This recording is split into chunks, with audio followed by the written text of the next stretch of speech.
Hi, I'm Princess Carl Serdua. I applied for the student pathway. If I'm not mistaken, it was April or of 2017 when I started the process of the papers and my applications sa nursing here. Parang nagsabay yun. And then, of parang when it's official na talagang makakapunta na ako in Canada, it was July when I get the visa and August ako dumating dito. August of 2018. If I'm not mistaken, it's August 29, 2018. Yon. It was because my former batchmates who are in UST then, they I think they processed their papers to CBE, and it was recommended to us by Ma'am Cortez from UST College of Nursing. And then at that time, kasi since I'm not really have that clue of how to process papers DIY, I told my mom na siguro mas maganda mag-agency and if recommended talaga ng UST. Of course, kasi galing nga ako doon sa alma mater ko. So, of course, kung ano yung recommended nila, then doon ako kasi I know na they will pick an agency talaga na, alam mo yun, with caliber talaga na mapagkakatiwalaan. I am currently at my postgrad work permit and recently I passed my nursing licensure exam after how many, trials and all the problems. Currently, kasi there is a temporary permanent resident pathway right now. I mean, if I think nabalitaan niyo yun about the 90,000 na kukunin from the foreign students here in Canada. So Yes. I'm trying to apply for that, for the 20,000, since I've been working in a long-term care for 2.5 years already. So yung number of hours ko is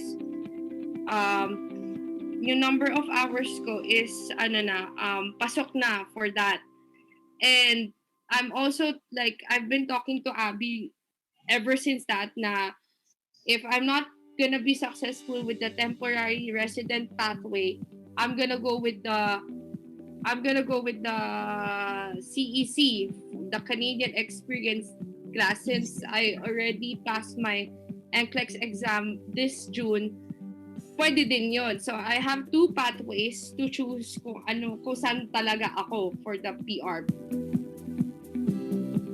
With what I said nga before, although there are a lot of DIYs and hearsays about everything, ganyan.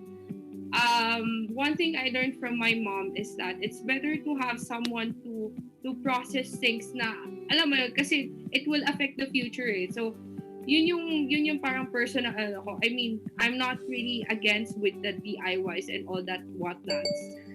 But at the same time, syempre, I wanted someone who can lead me, alam mo, towards the PR. And siguro, ako kasi I don't really like yung papalit-palit. So, I stick with one. And when my mom and Abby met, I think it was in 2019.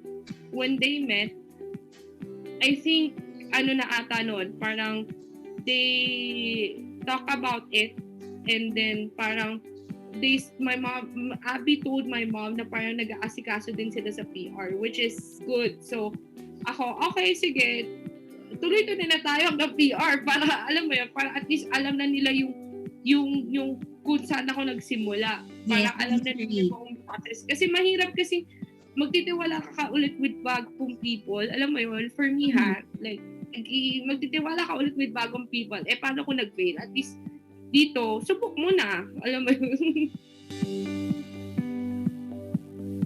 Ako kasi, I've never stopped working since the time the lockdown happened in Canada. So, I've never stopped.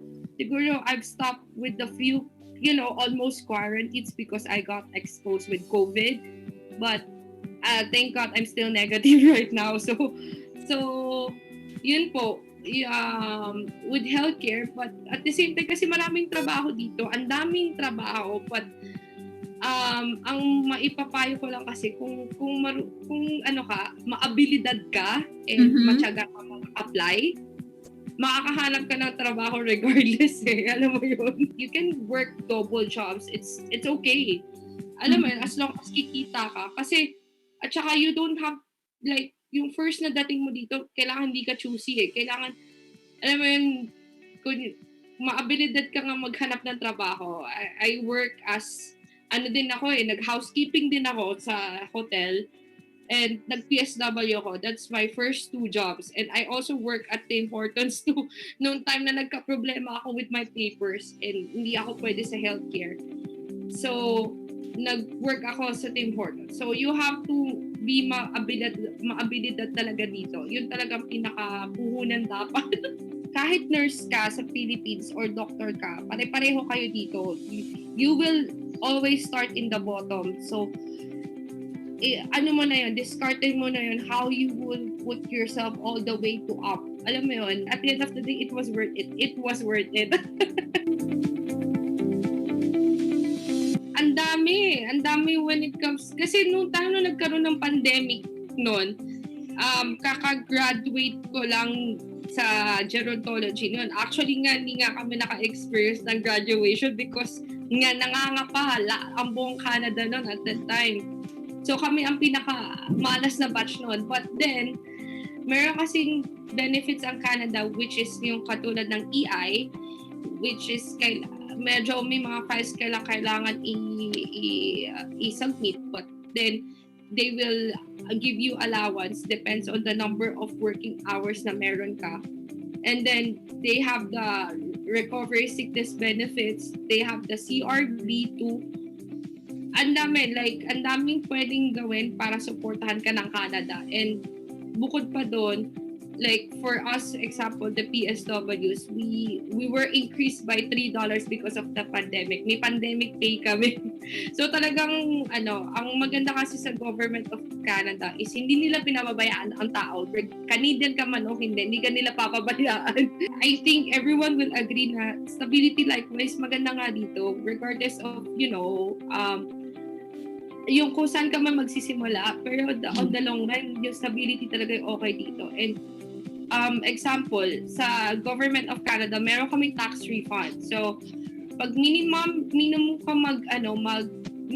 ka trabaho, like minimum wager ka, tinatawag nila, malaki ang makukuha mong tax refund. Bukod pa doon, meron ka pang OTB para sa renta mo, so mababawi yun. Meron ka pang GST, yung parang binibigay every 4 months. So, ang daming benefits, like, countless. Like, nagulat din ako nung when I came here na nagsimula yung tax refund ko sa maliit, tapos lumalaki. Gumagawa kasi ang Canada ng paraan to help the people.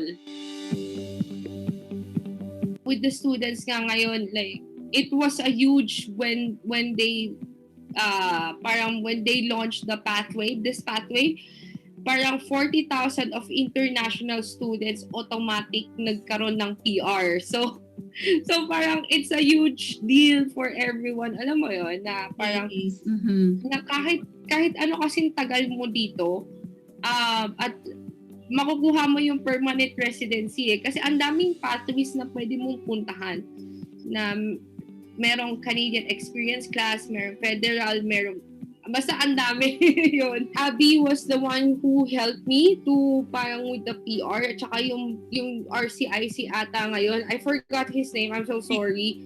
Sir Melvin? Yeah, si Sir Melvin yun. Si Sir Melvin. So, when I told Abby about the new pathway and medyo pasok ako, so they told me, like, parang they gave me options in which at least it helped me to finalize the plan that I have for the PR. So that's what made me decide of, alam mo, kung saan yung pathway ko. Kasi marami may Atlantic program. Sinuggest nila before yan, but I told them na I told Abby na I wanna stay in Ontario. So, talagang they're making ways para, alam mo yun, mag-fit talaga kung saan yung gusto mo at kung saan yung appropriate Yes, for you. yes. Siguro ang pinaka-advice advice na narinig ko from people here na older than I am, parang they told me na how I wish I have the courage to do that when I was in 20s. Like, kahit 30s or 40s alam mo yun, parang if you have that dream, chase for your dream. Yun lang yung akin. If you want to go to Canada, then go for it. Alam mo yun, kasi ang daming, alam mo yun, syempre ang daming uncertainty in life, but at the same time, syempre, how would you know if it's the right thing for you if you're not gonna try it? Alam mo yun? Para at least walang regrets. Tsaka, alam mo, for me, it was the best decision that I made, that I came in Canada. So, yun yung pinaka-advice ko na parang don't hesitate to apply. Alam mo, kung talagang gusto mo, then go for it. Alam mo, kasi kung natatakot ka with the journey, kung marami kang narinig from other people about their journey here in Canada, it's true, but it will make you a better person and a better human being. And alam mo yun, parang mahirap kasi magbuhay with regrets. So, start and apply na. Mas okay talaga dito. Ang maganda kasi sa CVE is napaka-persistent. Like, kahit ako kasi tamad akong taong mag-process talaga kasi sobrang tamad ako. I need to have an agency or like a book, or probably I have to read a lot of blogs para tamad din ako magbasa ng mga DIY stuff.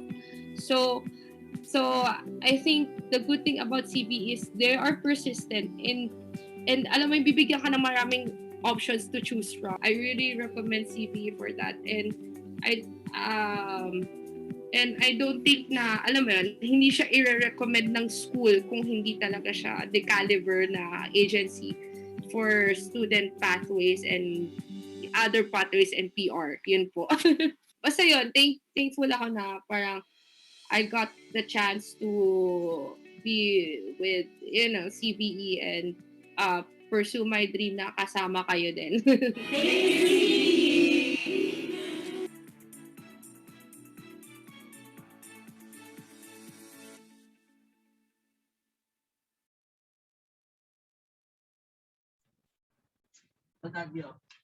Hello. Hello, everyone. Can you hear me? Yes, Yes po. po. Good evening po. Good evening po. Everyone. Again, I'm Lou Arellano, Marketing and Education Specialist of Commonwealth Visa Experts. Together with me is my colleague, Ms. R.E. Makainag. I'm sorry. So, we'll start the presentation. I'll share a screen to all of you.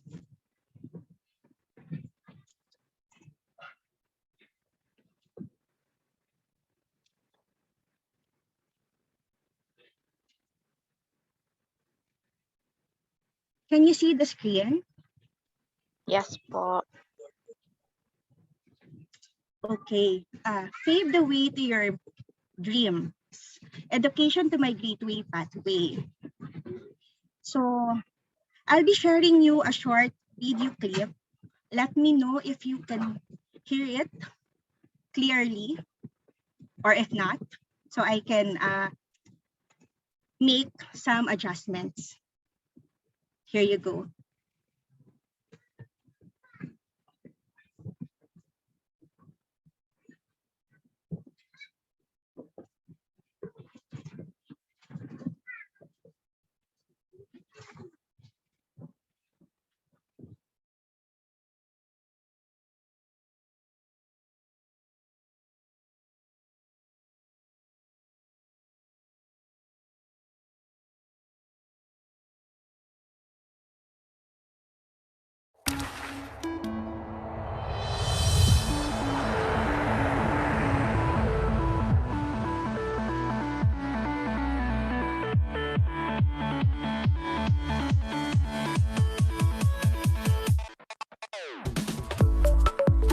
When you think of endless possibilities, what do you think of?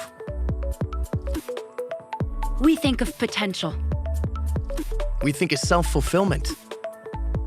And we think of the freedom to choose a life and future on our own terms.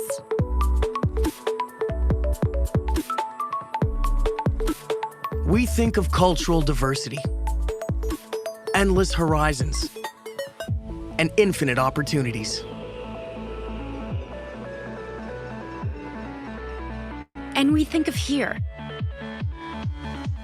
and here, and of here.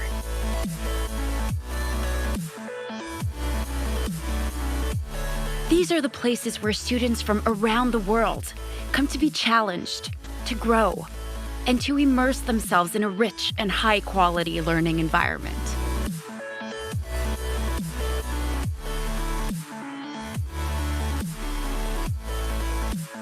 It's where you'll find the visionaries, the innovators of tomorrow, the challenge seekers, and the future leaders.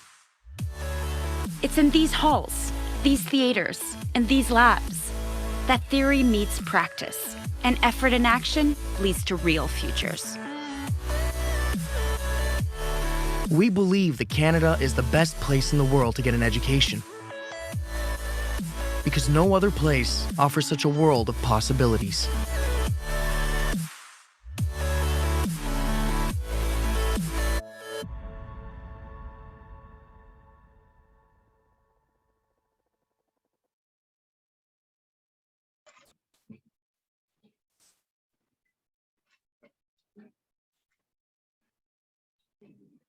So, anyone, clear naman po yung video, right? Yes po. So, let's start. Who we are. Sino po ba si Commonwealth Visa Experts in the industry like this? So, Commonwealth Visa Experts is an international education agency and visa consultancy that make it possible for aspiring international students to study in Commonwealth countries such as Canada, New Zealand, and Australia. TVE has been part of this industry since 2012 pa. So we're almost a decade in this kind of process. So meet our founders.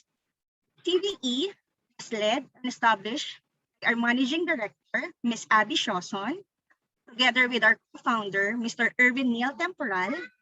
He is the CEO, owner of the 9.09ers, one of the leading and largest IELTS review center in the Philippines.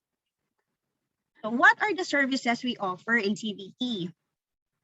On international education, visa application, direct migration, other types of visa. CVE, we have an accredited partnership also with regulated Canadian immigration consultants. We have two.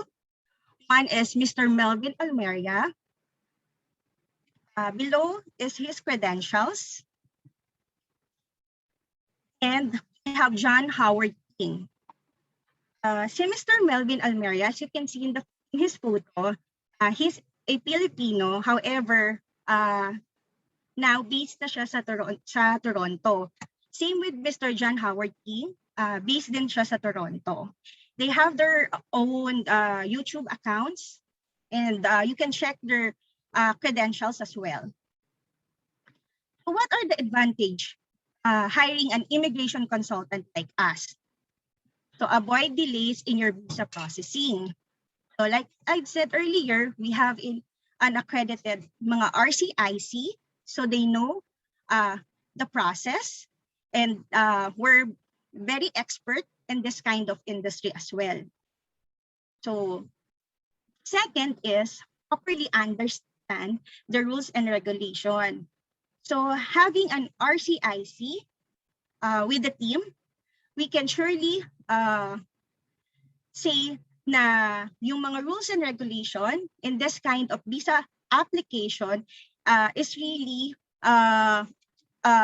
we're on top of it and know the best options for you. kanina nga, diba, sa video ni Miss Princess, we are being recommended because we know the process and we've been in the industry for quite so long. So we handled so much applicants na, marami na rin po kaming napaalis na nag-undergo with this kind of pathway po.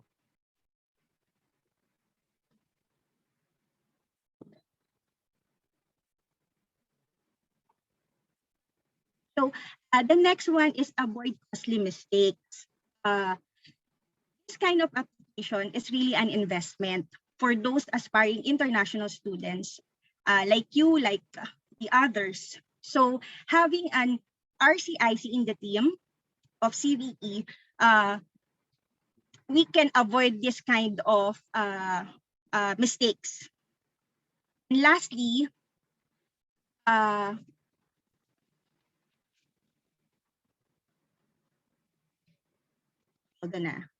lastly is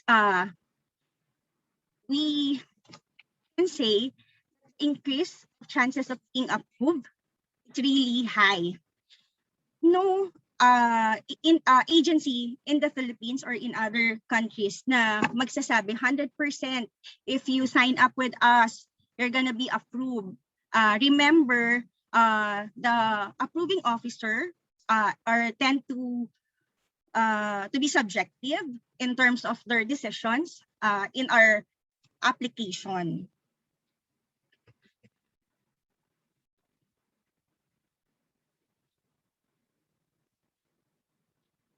Sorry, please bear with me, ha. I'm having a difficult technical problem.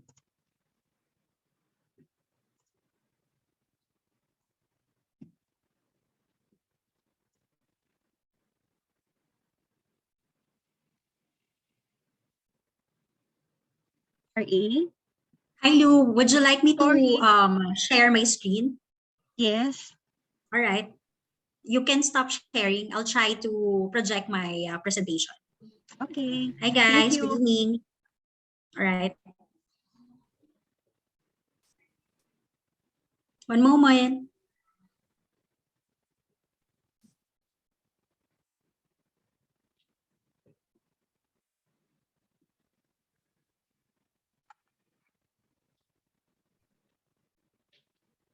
All right.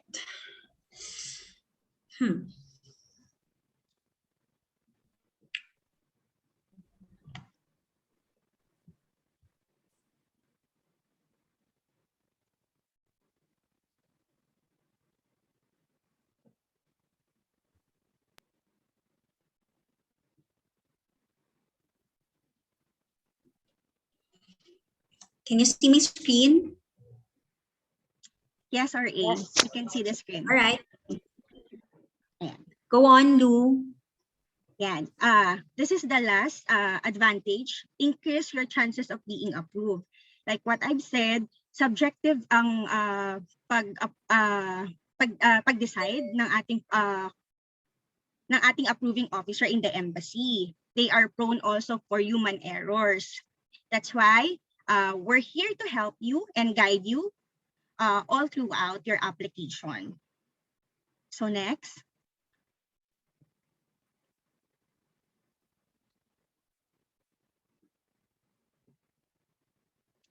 So CVE also have affiliates companies such as ICEF, International Consultants for Education and Fairs, and then 9.09ers, which is our co-founder. Then we also have British Council. This one is the examination company for IELTS. We are being also endorsed by such schools like UST, University of the East, and Our Lady of Fatima. So having said that, you can see na we're a legit company. So how to get your future started? For this night, we have a very special guest. She is the regional representative of Northern Lights College or NLC for Southeast Asia. one of our reputable government-funded college or institute in Canada, and one of the schools that is offering a lower tuition fee. So let us hear for Jamie Rojo. Jamie, are you here? Yes, I'm here. Hi, guys. Hi, everyone. Hi, Lou, and hi, RA. Thank you Hi, for Jamie. inviting me. Hello, Jamie. Hello. Okay, can I start? Yes. Sure. Okay, all right. Thank Thank you. Again, good afternoon. Thank you for your time, and thank you for making your time Saturday night to attend this event, and also for Commonwealth Visa Experts for hosting. Let me quickly share my screen and then we can proceed. One second.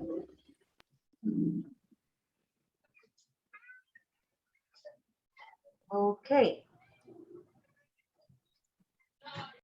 Okay, so again, my name is Jamie Rojo. I am the representative of Northern Lights College in Southeast Asia. And from here on, I will refer to the college as NLC for easier discussion. Okay. And as you can see, the background of my presentation is the Northern Lights or the Aurora Borealis. Perhaps you're familiar dyan. However, sadly, wala tayo dito sa Pilipinas.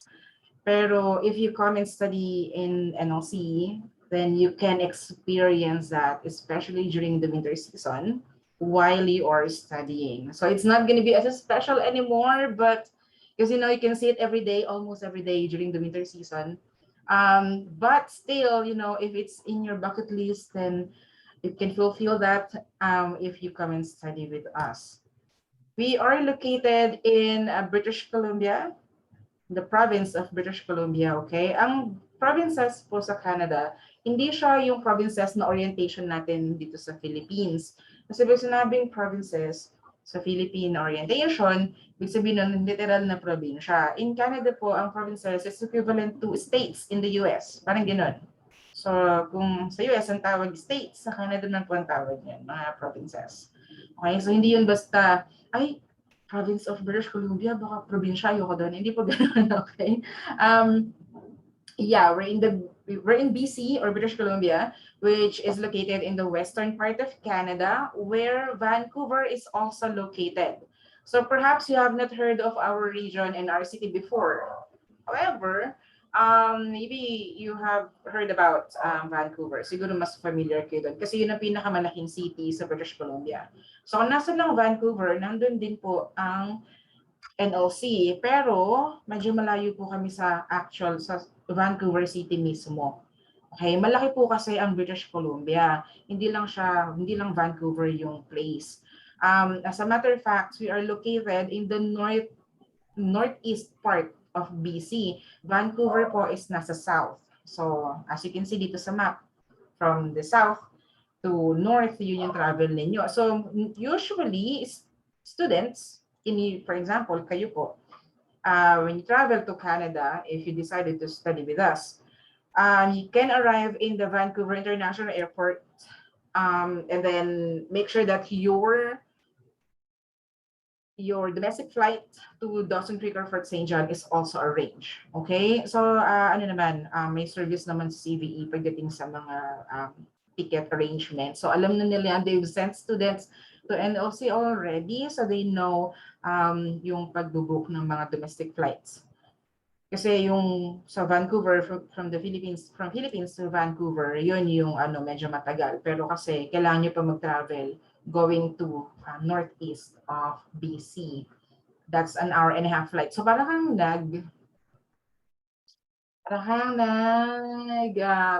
Manila, Cebu, parang gano'n siya. In a sense, na kailangan mong mag-travel ka domestically. Okay? We are located in the region called the Peace Region or the Peace River region because we have the Peace River. It's a beautiful part of British Columbia. And I'm highlighting two cities that we have in the region, and that's Dawson Creek and Fort St. John, because that's where our campuses are located. At least the campuses that are open to international students. meron kaming 5 campuses, but unfortunately, hindi lahat kasi ng campuses namin nag-accept na international student. Okay? So baka makita nyo lang sa website na may campus sa ganitong city, meron po talaga, pero pwede lang po kayo mamili between Dawson Creek and Fort St. John. Okay? Also, our region, not just the city of Dawson Creek and Fort St. John, but the region itself, included siya sa Regional District of Employment category na may additional points under provincial nominee. Provincial nominee po kasi is one way to apply for permanent residency. Ang ibig sabihin lang nito, pag nag-stay kayo sa region namin after studying, without doing anything, nandun lang kayo sa region, hindi kayo lumabas ng kung nasan sa NLC. Yung region kung nasan sa NLC, nandun lang kayo. Doon na din kayo nag-settle down, doon na din kayo nag-work full-time after study. Pag ginawa niyo yun, you can claim additional points on the Regional District of Employment. Mataas yung points na to, 6 points siya actually. Kasi yung ibang part ng British Columbia, say the Greater Vancouver area actually, has 0 points under this category.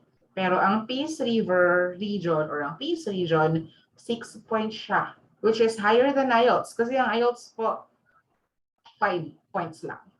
So, something that you might want to consider, and one of the many reasons why a lot of Filipinos are choosing Northern Lights College as their study destination. Next, we are a public college in Canada, meaning we are government funded, meaning we are automatically a DLI or designated learning institution. Now, the importance of studying in a DLI or in a public college is your programs are eligible for postgraduate work permit. Ano yung postgraduate work permit? If you have not heard of it before, yun po yung visa ninyo or permit ninyo after studying for you to be able to stay in Canada longer, kahit hindi na kayo estudyante kasi technically graduate na kayo, pero pwede kayo mag-work full-time. So postgraduate work permit. From the word postgraduate, ibig sabihin nun, tapos nyo yung program. So all you have to do is finish the program. If you do that and you study in NLC, you have the right to apply for the work permit and be able to stay in Canada for, say, up to 3 years, actually. Kasi if you study for 2 years, you can get up to 3 years work permit. But if you study for 1 year lang din yung work permit. So it's highly advisable that you study 2 years. Kasi sayang, 3 taon yung work permit ninyo. Yung 3 years na yun, crucial siya kasi it allows you to work full-time, meaning you can earn your expenses during the time when you were still studying. At least the tuition fee, you can earn it back na. So return of investment na siya. At the same time,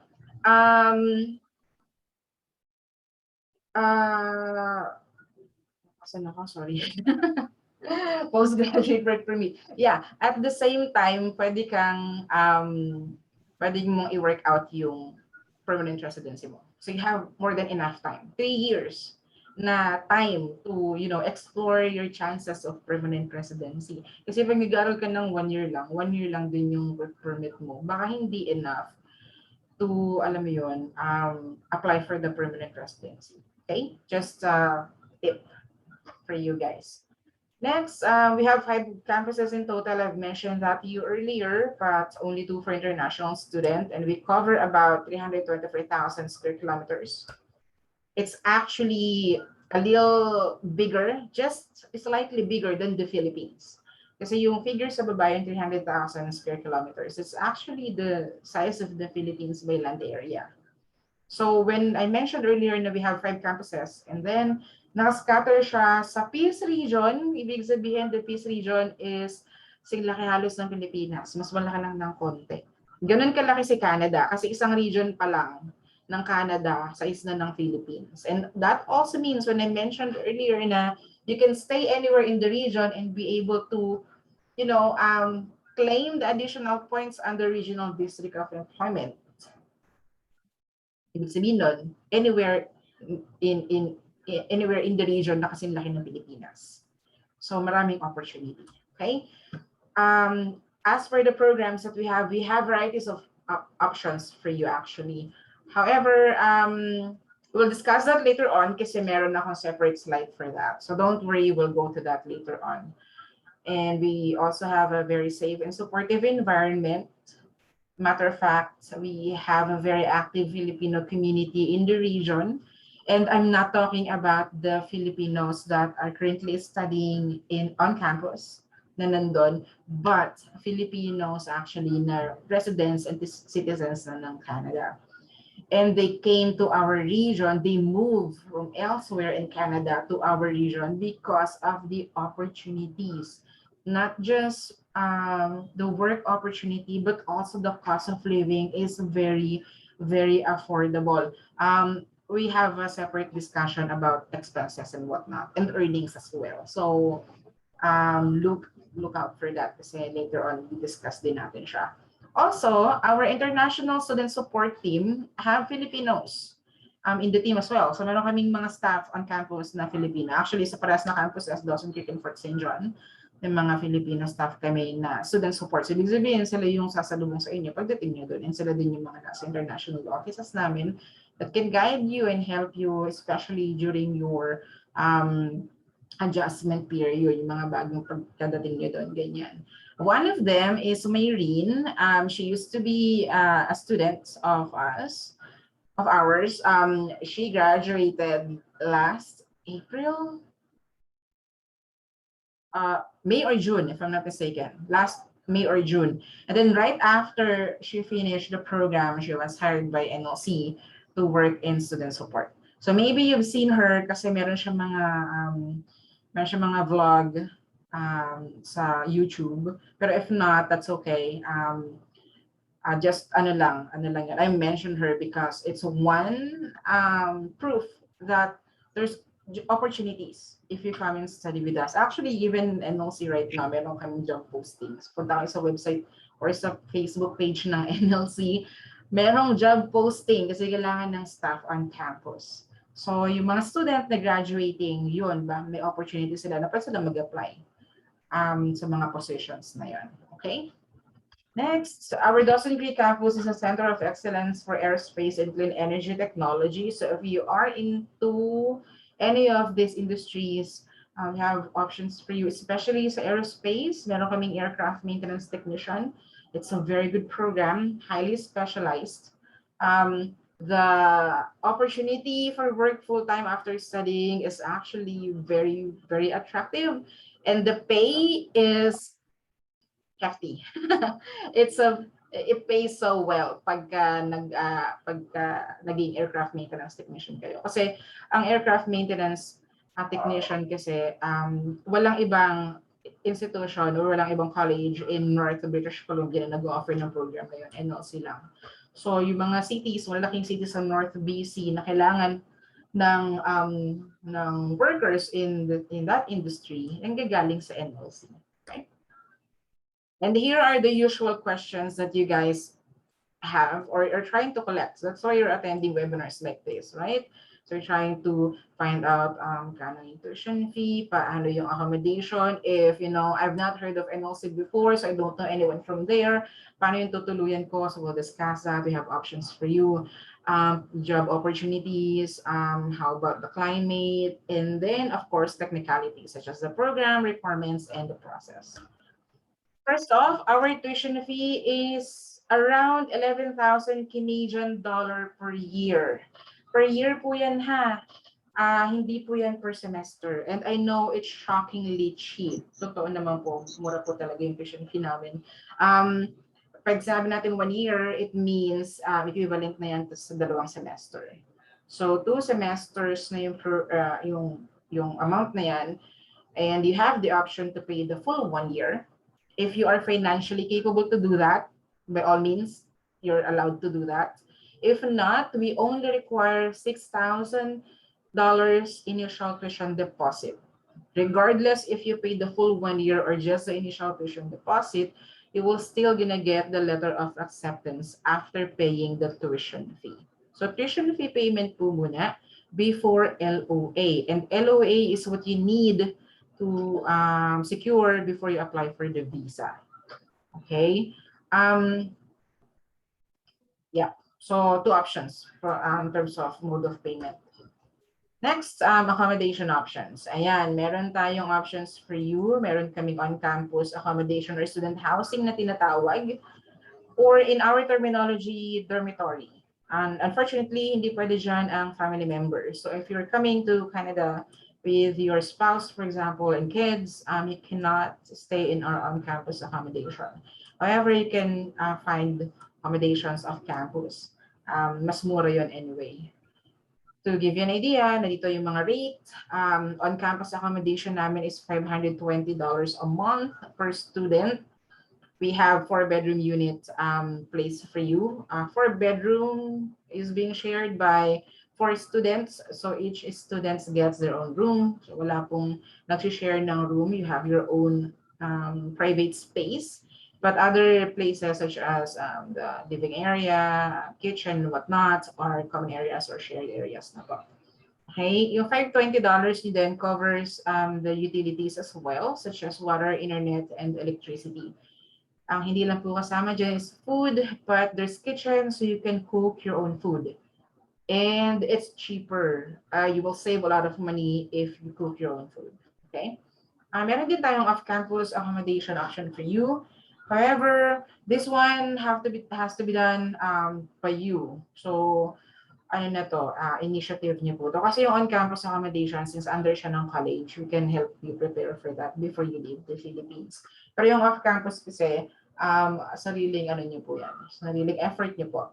And don't worry kasi meron naman kaming mga posting din pag kailangan talaga ng tulong where to stay off campus.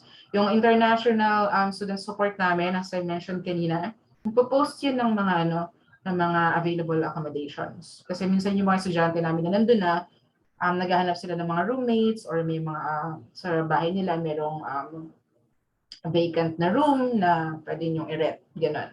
So meron kami mga ganong services din. And it will cost you less, by the way, kasi $350 to $400 a month lang siya. Now, kung kasama dyan yung water, internet, and electricity, it depends on your agreement with the landlord. So dito, sa case na to, sa off-campus accommodation, ikaw mismo may kipag-usap sa landlord mo. Yung on-campus kasi college yung kausap mo dyan. Okay? Next, to give you an idea kung magkano ang mga bagay-bagay, na-mention ko, alam niyo na may idea na kayo kung magkano yung cost of living, the rent at least. Dito, makikita niyo naman kung magkano yung minimum wage ninyo per hour. This one is updated nung June lang. So last June lang siya in-update. Pero prior to June kasi, ang minimum wage in British Columbia is only $14.60. Ngayon, nagtaas na siya to $15.20 per hour. And actually, that made BC the second highest minimum wage in the whole of Canada. Only next to Nunavut. Nunavut kasi is $16 eh. After Nunavut, BC na siya. Actually, mas malaki ang minimum wage namin kaysa sa Ontario and Manitoba. Yan. So, tayo naman, 15-20. So, students are allowed to work 20 hours per week. Automatic po yan. Basta meron kayong student visa.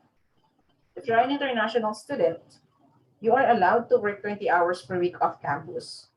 And then, since if you're earning minimum wage of $15.20, if you multiply that to 20 hours, you can expect an earning of $300 a week. If you multiply that to 4 weeks, then in a month, you can expect to earn $1,200. To give you an idea how much is the total living costs in our region, okay, I'm only speaking in our region in the city of Dawson Creek and Fort St. John. Ibang usapan pag Vancouver kasi mas mahal ang cost of living sa Vancouver. Ang total cost of living siguro around $800 if you include everything. So yung rent, yung food, transportation, insurance, mobile plans and whatnot, leisure is kasama niya dyan, mga $800 a month. Safe na yun. So if you're earning $1,200 and your expense is only $800, you can see you still have savings. Okay? Kasi sinabi ko pong 15-20 minimum wage in BC, ibig sabihin po niyan sa buong British Columbia. So kung magkano yung minimum wage sa Vancouver, ganoon din ang minimum wage sa amin. Pero, pinagkaiba niyan, ang cost of living sa Vancouver is very expensive. In comparison, parang kang nag-compare ng cost of living ng Metro Manila at ng, say, Laguna. Ganon. Or sa province, sa Metro Manila or anywhere else outside Metro Manila, mas mura ang cost of living nila doon. Kaysa dito sa atin kasi napakamahal na rin. Ganun din dito, just to give you an idea. Except dito sa Philippines kasi magkaiba rin ang minimum wage pag nasa Metro Manila at hindi. Sa BC naman, kahit saan, basta nasa British Columbia, same minimum wage. Okay? So kaya talagang sustain your stay yung daily expenses ninyo ng part-time work ninyo. Next, job opportunity. Actually, this page screams only one thing. There's a lot of jobs in the region. Yun lang basically ang summary ng page na to. Pero of course, I want to explain that to you. First off, I think you need to understand that NLC is a community-based college, meaning the kind of program that we create is for the purpose of serving the community. Ano ibig sabihin nun? Kung ano yung mga klase ng work, industry, or businesses na meron sa region, yun din yung mga klase ng work na may shortage or may vacancies, yun yung kino-complement ng mga programs namin. So makikita nyo mamaya, even though we have varieties of options for you, we don't have that many programs as compared to other big colleges in bigger cities. Kasi nga, ang reasoning namin is kung ano yung program na i-offer namin sa international student, we want to make sure that you can find jobs in our region. So, complementing siya. Ano yung may mga vacancies, ano yung mga klase ng career and work na kailangan namin sa region, yun yung mga in-offer namin program. Para in return, after mo mag-aral, you can, find work in the region. Yun naman yung purpose. Of course, we don't want to promote like, hey, study sa Northern Lights College. Just pagdating mo dun, wala man palang work. Diba? That's not what we want, and that's not what you want. So what we did is come up with programs na complementing sa mga kung anong kailangan namin sa community. And here also I've included, nakita nyo naman, workbc.ca. That's the website. You can look it up. It's a 10-year employment projection, specifically sa job opening compositions in Northeast British Columbia, specifically where NLC is located. So you can see here, in 10 years time, 18,000 available jobs is waiting for you from 2019 to 2029. Galing yan sa mga magre-retire na ng work or yung mga jobs na makikreate dahil sa mga economic activities sa region. Yan, ganyan. 18,000 may sound small kung sa Pilipinas yan. Pag dito sa Pilipinas yan, maliit lang talaga yan kasi napakataas ng ating, napakalaki ng population natin. Pero sa Canada, especially in our region, 18,000 is already a huge number. To give you an idea, the total population of Dawson Creek is only about 12,000. For St. John, which is the biggest city, is about 20,000 only. And mababa ang aming unemployment rate. Ibig sabihin nun, halos lahat ng tao sa region namin may trabaho na. So ibig sabihin, pag may mga vacancies pa, we need people to fill in. Siyempre, saan manggagaling yun? Sa mga pupunta pa lang sa region namin. Ayun yung pinakamalaking source noon is the international students. Okay? So, yan. Like I said, walang ibang ibig iparating tong page na to, kundi maraming job opportunity sa region ng NLC. Next, climate na tayo. So, winter, spring, summer, and fall. Okay? Yung spring, summer, and fall, medyo familiar na tayo dyan kasi medyo kaya natin yan. Like, I mean, if you have an experience like, say, the 13 degrees, Baguio, meron tayo niya. So, sa Baguio, minsan, mga ganyan kalamig. So, medyo, alam yun, medyo familiar tayo sa temperature na yan. Winter lang talaga medyo unfamiliar, I would say.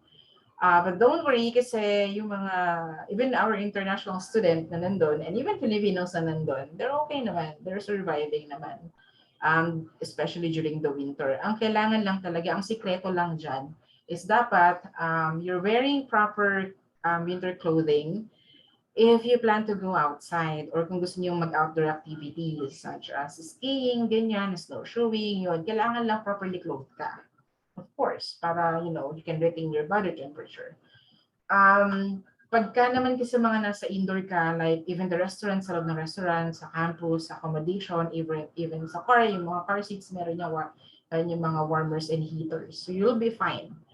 Okay? And also, you won't miss out on building your own snowman and snow angel. Yeah, so if you want to experience that, since wala tayong winter dito sa Philippines, then don't worry. Pag nag-aral kayo sa NOC, you get to experience the changing of seasons then. Okay? Now, technicalities na tayo. So, currently, we have an IELTS waiver for Filipinos out of all the Southeast Asia market that we are promoting NOC. Philippines lang po ang may IELTS waiver. So, highly privileged po ang mga Filipino. Pero I'm not sure how long the IELTS waiver will be in place. So, if you want to take advantage of this while it's still available, just apply. Now, for specifics, kailangan po para ma-waive yung inyong IELTS is 4 years bachelor's degree graduate kayo. Okay? Kung ang bachelor's degree ninyo is 3 years lang, hindi po kasama yun sa waiver. Kailangan po 4 years or more. Ibig sabihin din po niyan, kung hindi po kayo bachelor's degree holder, say for example, fresh graduate kayo ng K-12, ongoing kayo ng college, take kayo ng vocational course, or ng mga short courses na 2-year diplomas, ganyan, you still have to take the IELTS test, IELTS exam. We also accept other English proficiency exams such as PTE and TOEFL. Sadly, we do not accept Duolingo from the Philippines. Okay, so yun po. Anyway, if confusing sa inyo tong part na to, we have here Lou and RA to guide you sa mga ganyang technical information. Kasi they know this already. NLC has been in partnership with CBE since the beginning of NLC's promotion in the Philippines. They are one of our first ever agent in the Philippines. Next, programs that we have. We have a one-page list.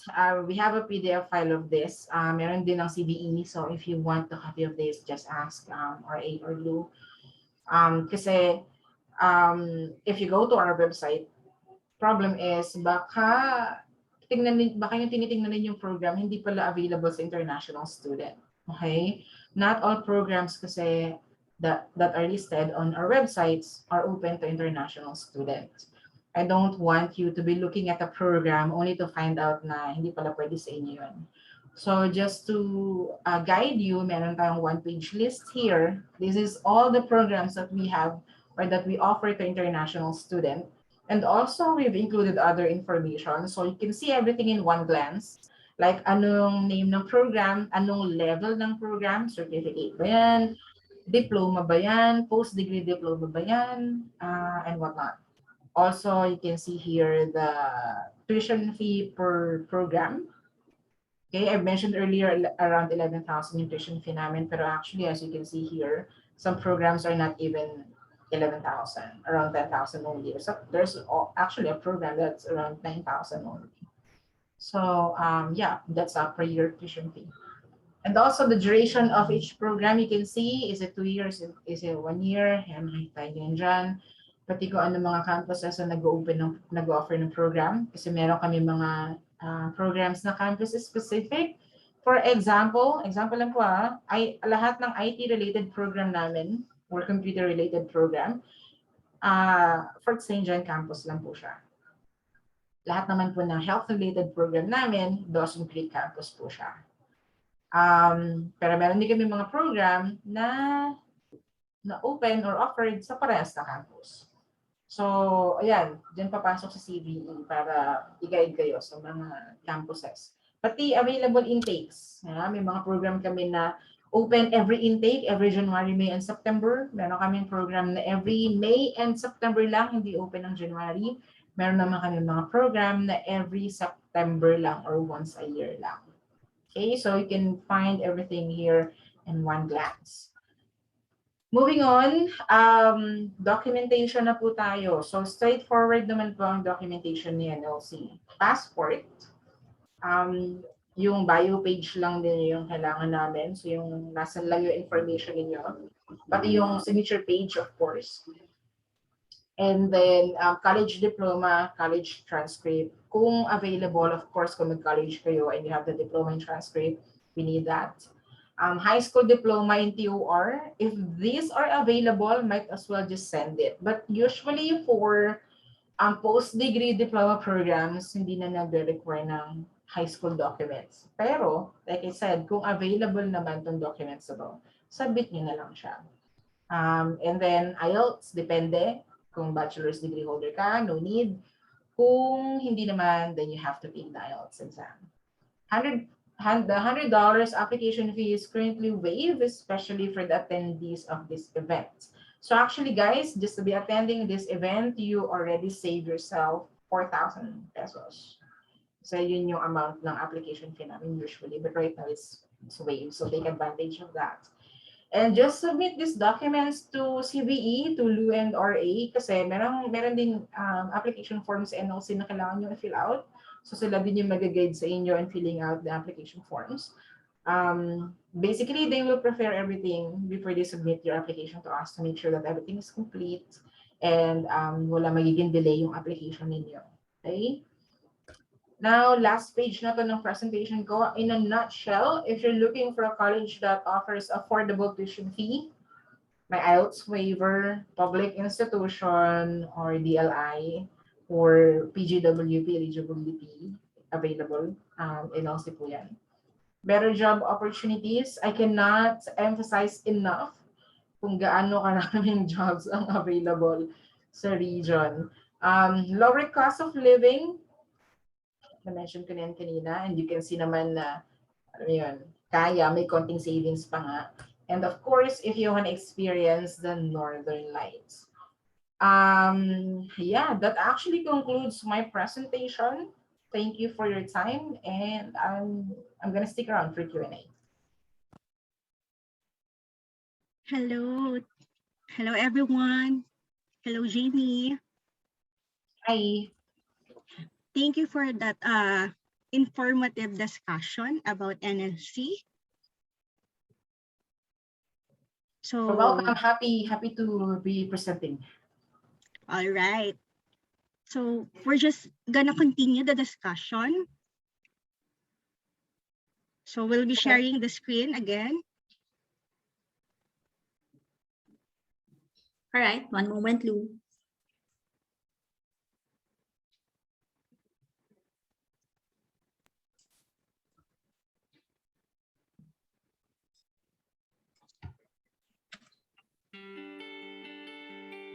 You may have heard of Canadians' friendly and open nature. The United Nations consistently ranks Canada as one of the best places in the world to live. But did you know?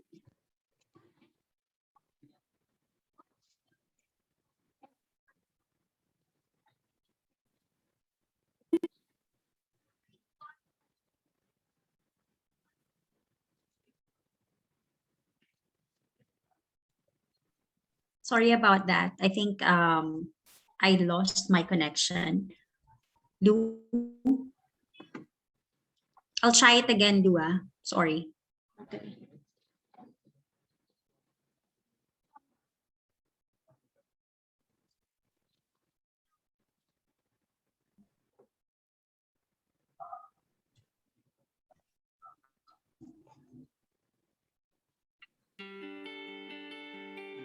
You may have heard of Canadians' friendly and open nature. The United Nations considers one of the best places in the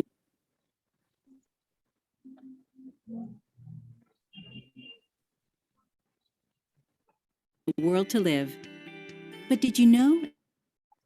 To study, Match your interests with schools and programs in Canada that deliver exciting academic, social, and cultural experiences.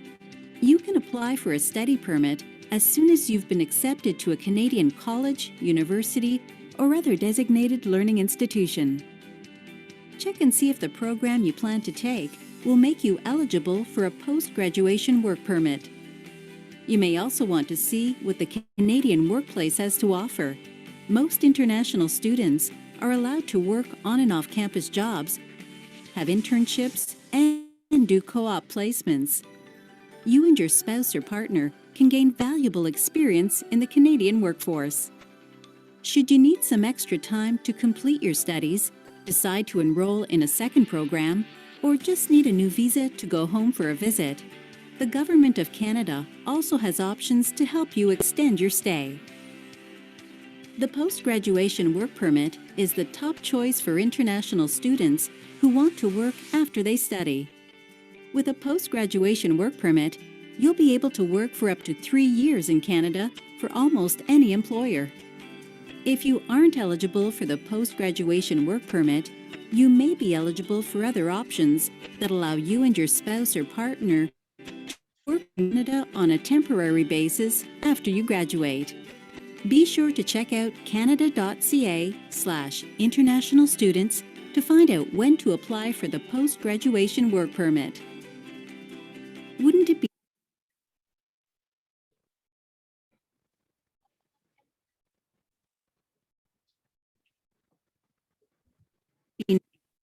nice to apply all of your Canadian educational credentials and work experience to pursuing a career and building a life in Canada? Express Entry, the Provincial Nominee Program, or the Atlantic Immigration Pilot can be your path to permanent residency. And the time you spend in Canada as a student or temporary worker counts towards eventually applying to become a Canadian citizen. After all this, maybe you too can become Canadian, eh? To discover your options, visit canada.ca/international students.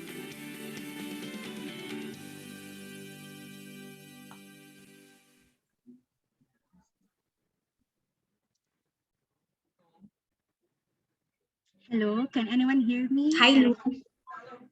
Hello? Hi, Lou. You can go on with your presentation. Yes, okay. The Great White North. So Canada is a country in North America. It has 10 provinces and 3 territories. So basically, it's over 40 times bigger than the Philippines. It is the second largest country in the world, and their population is 48.48% or 38 million plus. So just to compare with the Philippines, yung population ng Canada right now na 38 million is equivalent to Metro Manila only na population. As you can see with the numbers and geographically yung laki ng Canada, there's a lot of opportunity to take in Canada po. This population, combination pa siya ng early to elderly stages or yung mga paritar na. So basically, they really need strong manpower to support their country. Next. So here are the top reasons to study in Canada. One is you learn with the best and brightest. Canada is being recognized worldwide for an outstanding quality of education from elementary to post-secondary graduates. All of the educators in Canada are highly trained for bringing diverse perspective to the classroom. Second is you're welcome with open arms. In Canada, you will find a country that is so welcoming and has a unique culture that embraces diversity. So sabi ko nga, hindi lang po Pinoy ang aspiring immigrants or citizen in Canada. There are a lot. Here in Southeast Asia, sa atin, marami dong Indians, marami dong Koreans, and also mga Chinese nationality din. Quality of life ranks highest in the world. So Canadian and international students in Canada can enjoy a high standard of living. It's a great place to study, live, and work. In fact, Canada ranks number one in the world when it comes to quality of life. Then, you have a promising future. Kanina nakita niyo yung population, underrated siya in terms of yung laki ng Canada itself. So, as you can see, there's a lot of opportunity for each of us to Canada. Last time, Canada created 1.6 million new jobs for graduates. And also, na-discuss ni Princess, there is a year in Canada na yung mga graduate students, international students, is nabigyan agad ng opportunity for PR. So that's really a good and great opportunity para sa ating lahat. So the cost of study and living is affordable. Compared to the other Commonwealth countries that we cater, Canada is the one with low tuition fee among English-speaking countries as well. Yung ibang programs nila is mababa talaga yung tuition fee. Like what I've said, yung NLC din is offering a low tuition fee with aspiring international students. So next, study pathway. So most of us really hearing this word. So ano ba yung study pathway? This is the current trend in applying abroad. The fast and easy documentation process. And there is a migration opportunity. So mostly naman lahat ng applicants namin, ito yung pinaka long-term goal when it comes to the study pathway program. So next, what are the benefits of study pathway? One is you gain international qualification. Sabi ko nga kanina, based din doon sa mga diniscuss ko, Canada is being recognized in terms of the quality of education they are offering to international students and also to their citizens. Second is the PGWP.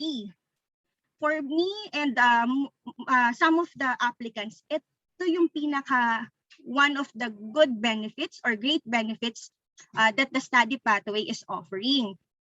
It is the post-graduation work permit wherein hindi ka mangangamba after graduation na you're gonna go back to the Philippines. Why? If you study 1 year, you are eligible for 1 year PGWP, and then for 2 years, you are allowed to have a up to 3 years work permit, post-graduation work permit. So having said that, during this time, maaasikaso mo yung iyong permanent work visa or pwede nang mag-PR. Yung pag-asikaso mo ng permanent residency is applicable for this time. Then you have work rights. Narinig niyo po kanina na nabanggit din to ni Jamie. So while you're student, you are allowed to work outside the school for 20 hours. However, should you find work inside the campus or school, you are allowed to work 12 hours per week. Total of 32 hours of working in a week. Sa Canada po, ang minimum working hour is 40 weeks. So while studying, onti na lang para ka ng minimum wage earner din sa Canada. And ito, best din tong benefits na to for aspiring international student na with family or spouse. Kasi they can bring their family in Canada. So while si spouse is nag-aaral, it's either si hubby or si wifey, one of them can have an open work visa wherein they are allowed to work full-time in Canada. Also, if they have kids, basta below 18 years old, pwede rin silang mag-avail ng free education in Canada.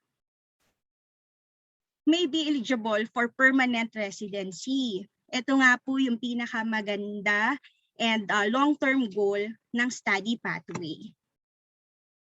So next. Student visa application, we have two types. One is regular, two is SDS. SDS is student direct stream. This is the expedite process of your student visa application. What's the difference? Si regular, 2 to 3 months processing time. No IELTS required with supporting financial documents. While si SDS, 30-day processing time or 1 month. However, required si IELTS. Then, what are the step-by-step process we have in CVE? After this webinar or seminar, the next step would be the one-on-one assessment, wherein you will be asked to submit necessary documents, and then we'll do the comprehensive evaluation of your credentials or background. Second is the registration and enrollment. Magte-take place na dito yung signing of contract between CVE and applicant. And also, we're gonna submit yung enrollment documents nyo dun sa chosen school. So meaning na-identify na natin yung school na papasukan ninyo and the program intake. Third step would be the documentation and visa application. In this time, compilation na to ng visa documents ninyo. Checking na and submission to the embassy. Wherein, dito rin po is magkakaroon kayo ng consultation online with our RCIC. Then, after that, immigration decision na tayo. So, napasa na po natin lahat ng mga documents needed. Then, if regular stream, we'll wait for 2 to 3 months. Then, for SDS, 1 month, we'll wait for the decision of the embassy. Assuming that your visa is approved, the next step and last is the pre-departure arrangement and orientation. So we'll conduct a PDOS, yung seminar. If wala pa po kayong idea where you will stay in Canada, we could assist you sa accommodation, sa airport pickup, and airline bookings. However, additional po ito kayo po out of po ito, hindi po kasama sa package namin. We're just gonna assist you and help you po. Next. So, that's it. Book your assessment with us.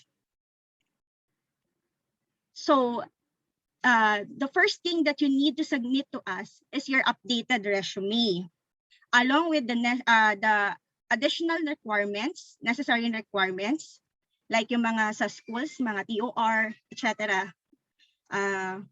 Then, right now po, for those who attended our webinar, mag-extend po kami ng 1,000 pesos assessment fee. It's a discounted rate.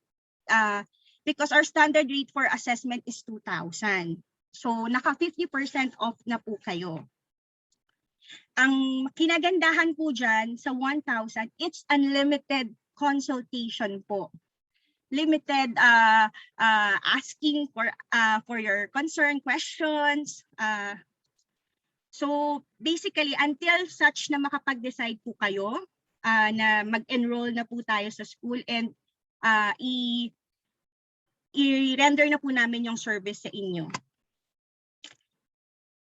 And right now, tanongin niyo po, how much is the processing fee of CVE? Our regular rate is 80,000. But for the attendees here in webinar, we have a discounted of 20,000. So that brings us to 60,000 end-to-end service. Sabi ko nga po, unlimited consultation with us until such na makaalis na po kayo, maka-lodge po kayo, and ma-assist din po namin kayo sa pre-departure niyo po.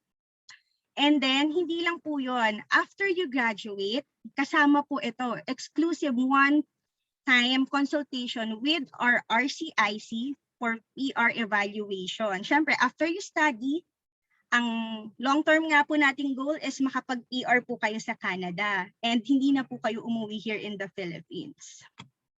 So, next. These are the service breakdown. Kung tatanungin niyo po, ano po ba yung mga inclusions that we have for the processing fee or service? First is the registration, signing ng contract po natin. Then enrollment and school application. Kami na po ang makikipag-usap sa chosen school ninyo and magsasubmit ng mga documents ninyo. All you have to do is provide us the necessary documents needed po. Then documentation and visa application. Kami din po yung magpapasa sa embassy. Lahat ng documents na sinagmit and kinulate po namin sa inyo. One thing, ang pinaka-importante dito is yung LOE, Letter of Explanation. Remember, dahil pandemic ngayon, wala po tayong one-on-one appearance in the embassy. Ang pinaka-key po, one of the key, bukod sa mga documents nyo, is this one, yung Letter of Explanation, why you want to study in Canada. So, our RCIC will help us in doing this, pero we're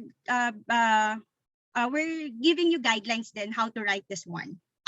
Kasama din po yan sa assessment na gagawin po natin. Then, pre-departure arrangement. So, accommodation, yung kanina pong sinabi ko, airport pick-up, airline booking, and then yung pre-departure orientation seminar, kasama po yun. And lastly, the one-time consultation with our RCIC after your study. So, having said that,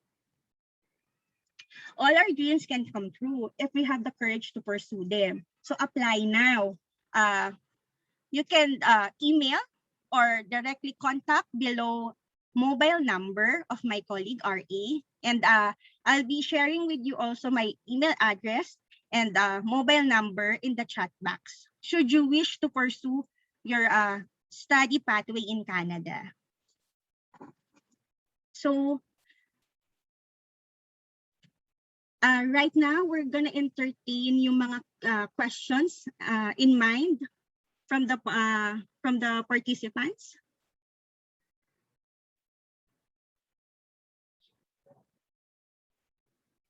Hello, Thank you for that, Lou. Jamie. Hi. So if you have questions, please type it in the chat box or unmute yourselves and we will assist you with your questions. I think, Lou, questions are coming in the chat box. Sige.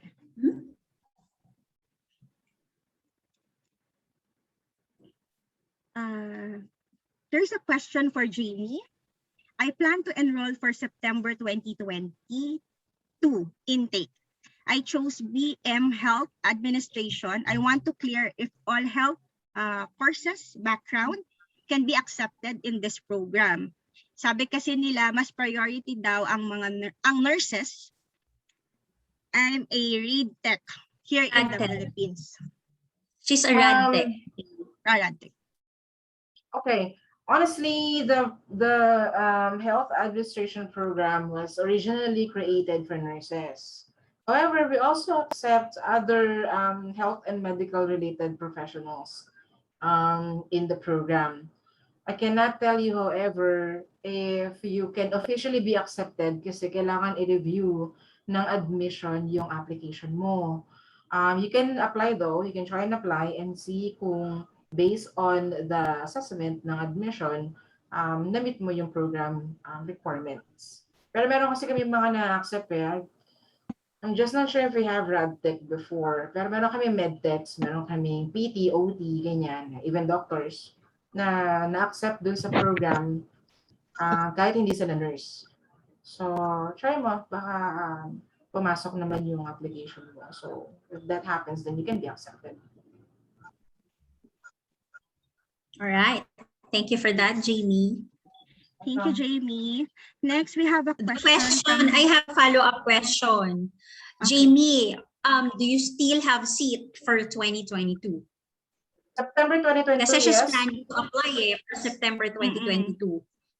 We do, kasi Alright. hindi pa open yung aming admission. Mag-open ang admission namin ng Alright. September 2022 by October 1. It means if you're keen on applying for that program, you have to start your application with CV already. Because you have to prepare your application kasi madaling araw ng October 1, kailangan nilang isubmit sa akin yung application mo. Hating gabi ng October 1 actually. First come, first serve. So, yeah. Thanks, Jamie. Welcome. Nandyan pa ba si Ms. Ja? Nasagot naman po ni Jamie yung questions niyo, right? We have another question from Mr. Luis. Interested po ako sa business ad course, pero graduate po ako ng BS Psychology. Okay lang po ba yon? Ano po ba ang masasuggest nyo na course for me? Thanks po. Okay lang yun. If you're taking a post-degree diploma in business management, anyone basically can apply to that program. Pero you might want to consider the social services diploma program instead. Kasi meron din may mga psychology background na social service. Ano siya highly in demand kasi siya sa Canada. Hindi lang sa region namin. Anywhere in Canada na kung saan gusto mong magpunta after study, meron talagang jobs for social services. So you might wanna, consider that. It's a 2-year diploma program then. Jamie, baka gusto lang nila malaman how long yung social service? Kumbaga ilang years? 2 years. It's a 2-year diploma program. Okay. Yeah. Then next question, how much for the IELTS? I'm not sure kung magkano ang IELTS exam. RA, do you have any idea? Around 11,000, 12,000. Roughly Yeah, I around think that it's, amount.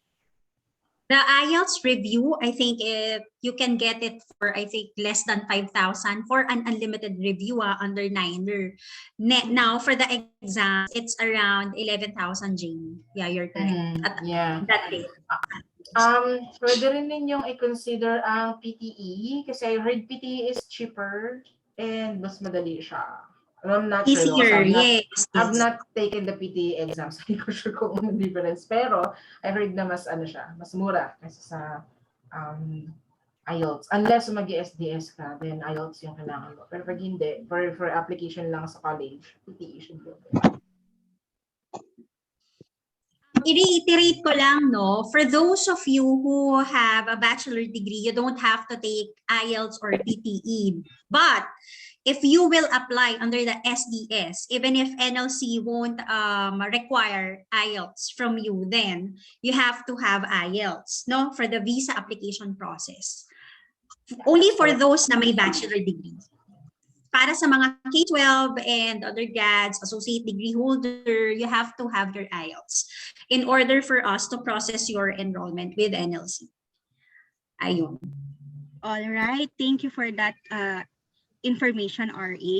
Next question is, madami po bang job opportunities sa business ad, social service, community worker, or personal support worker? Ano po ang pinaka-in-demand sa tatlong ito? Thanks po. From Luis. Lahat. Lahat ng yan in demand in Canada. Honestly, I'm not even joking. Lahat yan highly in demand sa Canada. Basta meron kami program na ino-offer meron yan sa region namin na available jobs. Kasi nga, binase namin doon kung ano yung mga kailangan sa region, ano yung mga businesses in industry, may vacancy kami, we need, we badly need people for, yun yung program na meron kami kasi complementing siya. Yun yung mga kailangan namin, yun yung program na offer namin para by the time na mag-graduate ka, yun yung apply mo mga trabaho o di na-solve namin yung mga vacancies sa mga kailangan sa region, sa community. Ganun siya. So, lahat ng nabanggit mo, all of the above is in demand siya. Not just in our region, but also anywhere in Canada. Yeah. So, also yung tatlong yan, part naman sila ng NUC. So, you have to look into that. At saka siguro ang ibig niyang sabihin, Jamie, is the salary.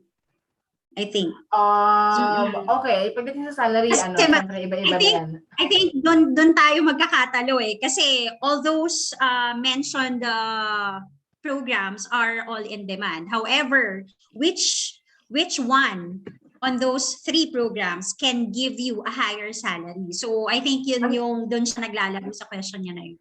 Ano yan? Social services, personal support, and business ad.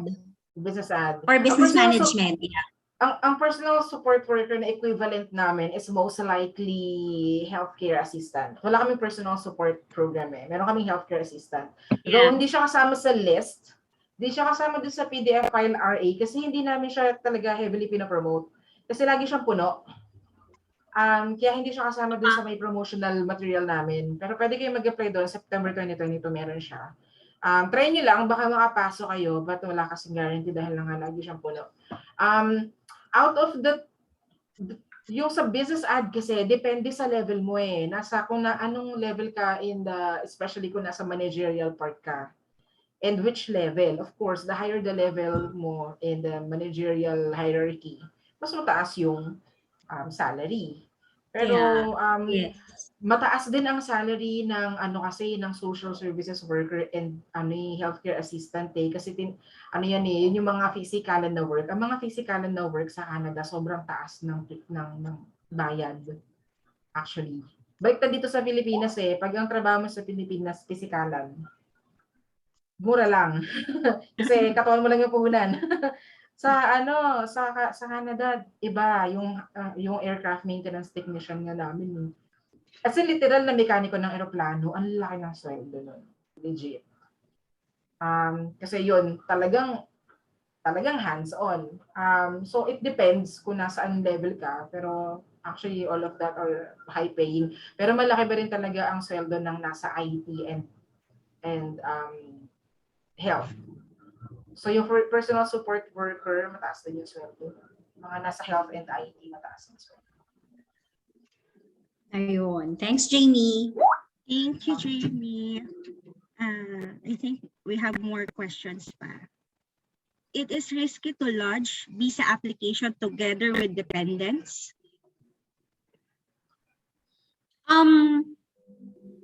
Hindi naman Depende kasi yan sa stand ng documents ninyo But rest assured, once you've undergo the assessment with CBE, we will interview muna yung profile ninyo and we will suggest kung pwede bang mag-apply kayo all together or unahin muna yung primary applicant. But then, of course, yung mga recommendation namin, those are discretionary. Kayo pa rin naman talaga yung masusunod. But of course, our main objective is to give you a high chance of visa approval. So we will get into that detail once na malaman muna namin yung profile ng application ninyo. Kasi of course, kailangan makita rin, mapag-aralan muna namin, may sapat ba kayong financial standing kung mag-a-apply tayo all together. Baka naman kasi kulangin. 'Di ba? Yun yung mga yung mga ganong aspect of the application.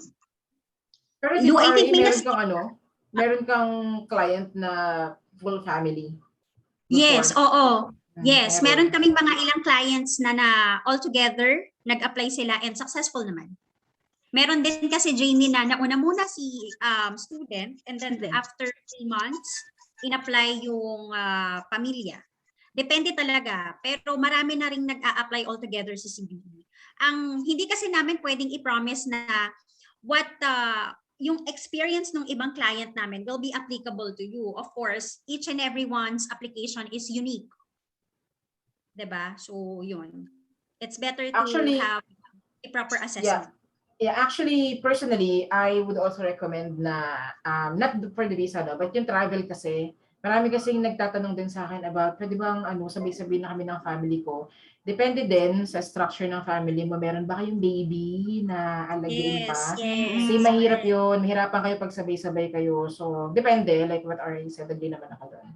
Tama yan. At saka kung may mag-aalaga sa bata, okay lang kung may pamilya doon or may relative na pwedeng mag-alaga doon sa baby. Pero kung wala, yun nga. But then again, ulitin ko, it's discretionary lahat ng recommendation namin, alright? May na-skip ka lang, Luno. So no need Oo lang. nga eh. Need lang po ba ng LOE? No need na po ba for personal appearance in Canadian Embassy? Yes. Kahit na walang pandemic, wala naman talagang appearance sa embassy once we submit your application. So, we have to really work on the LOE. Kailangan siyang mapalakas. Good thing about CBE, we guide you sa pag-create ng letter of explanation. And you will be scheduled for a coaching. Thank you. All right. Do you have graphic design course po? No, we don't. Unfortunately. Yeah. Maybe CB can Kailan kayo magkakaroon? suggest.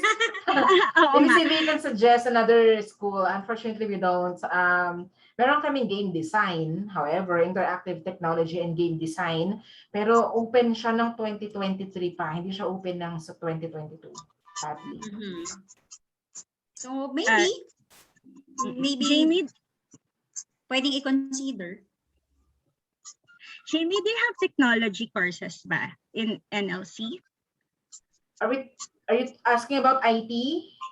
Yes. I think yes. I think so, Yeah. kasi nakalagay dyan is technology in general eh. Yeah, meron kaming IT program, post-degree diploma in information technology. Jamie, ano raw masasuggest mo for a RadTech professional? Health administration program for now. Health administration program ng NLC is open to all health backgrounds. Hindi lang naman nurses eh. So when you say health admin, sorry, yes sir. Yes. Hello. Sorry na interrupt. Well, going back, later on sir no, anuhan ka namin.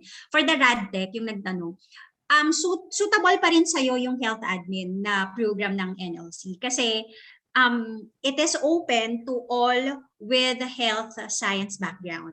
So, pasok pa rin. Yeah, pero clarification lang you're open or you're welcome to apply. Applications are still subject to our admissions review. Yes.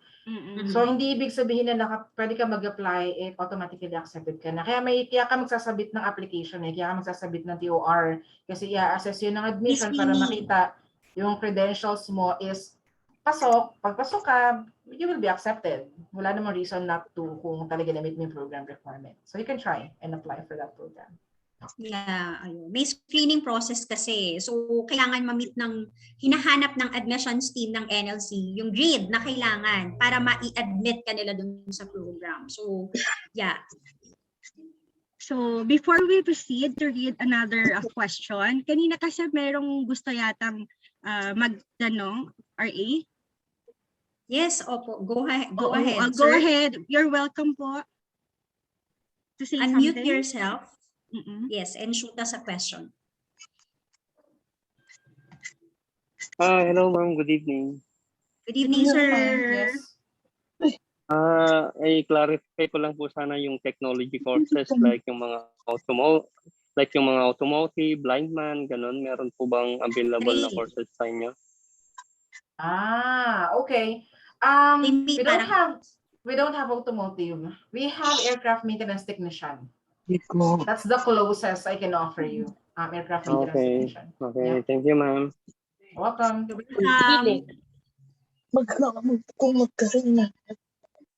Mary, do you want to ask something? Naka-unmute si Mary Aquino. Baka may gustong itanong. Hi. Hello.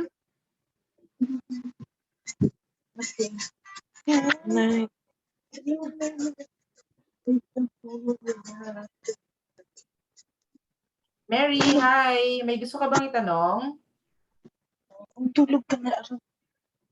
I think Tulog na daw wala. tayo. Baka Hindi ano pala. na. Okay. Matulog ka na daw, Jamie.